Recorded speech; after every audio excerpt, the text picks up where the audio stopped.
O canto é uma prática que se tem no jazz desde o fim do século XIX, e isso passa ali pela entrada do século XX, né, e o começo do século XX. E o canto é uma prática que se tem no começo desse século por instrumentistas que também se arriscam em cantar, ou que canta porque é um complemento do que eles já fazem, já instrumental, com a parte instrumental e tal. Então, alguns cantores, algumas pessoas se arriscavam a cantar. Ou cantavam de uma forma não profissional, como sendo cantor de fato, né? Essa questão do cantor, né? Da pessoa que tem a voz como seu instrumento principal, vem acontecendo um pouco depois do começo do século já, né? A gente tem alguns cantores, alguns instrumentistas, por exemplo, Jelly Roll Morton era um pianista que também cantava e fazia algumas apresentações com canto também, mas sempre com essa transição do canto e o instrumento que ele já tocava. Na década de 20, a gente tem uma cantora que se destaca bastante, que é a Bessie Smith. Ela é uma cantora que já vinha, né, do começo do século, cantava e tal, e na década de 20 foi quando ela realmente ganha de fato um nome, e na carreira dela ela gravou mais de 160 discos.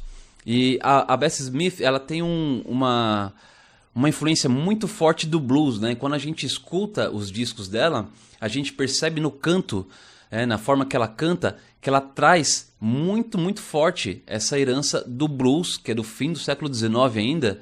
Então ela tem isso muito presente na sua forma de cantar. E ela era uma pessoa que tinha uma personalidade muito forte, né? Então passou por várias dificuldades, assim como vários cantores e várias, principalmente cantoras daquela época, do começo do século, que ou nasceram no começo do século ou já estavam trabalhando, né?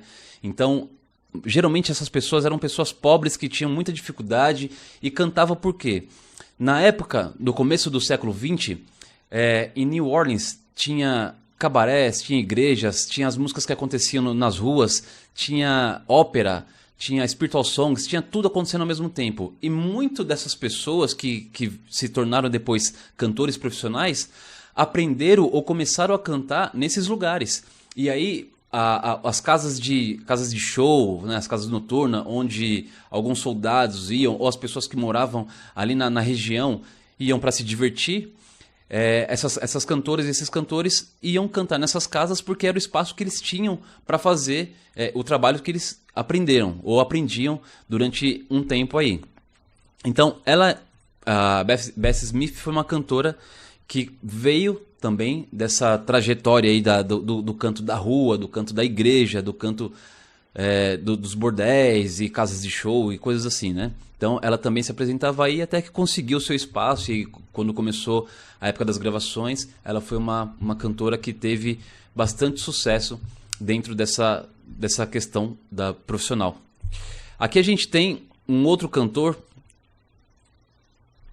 e pianista, Fats Domino também, arranjador, pianista, e que também cantava.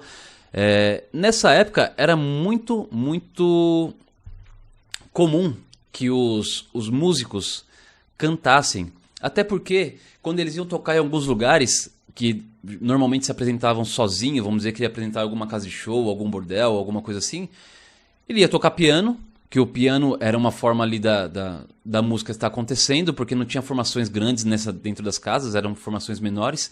As formações grandes estavam nas ruas, né, tocando velório, festas, enfim. E dentro dessas casas aí, eram piano e voz. E às vezes tinha algum outro instrumento junto, mas a formação original ou mais clássica de todas era o piano e voz. Então, geralmente os pianistas se acompanhavam, né? Aprendiam a cantar para conseguir se acompanhar e conseguir ter esse trabalho aí dentro dessas casas.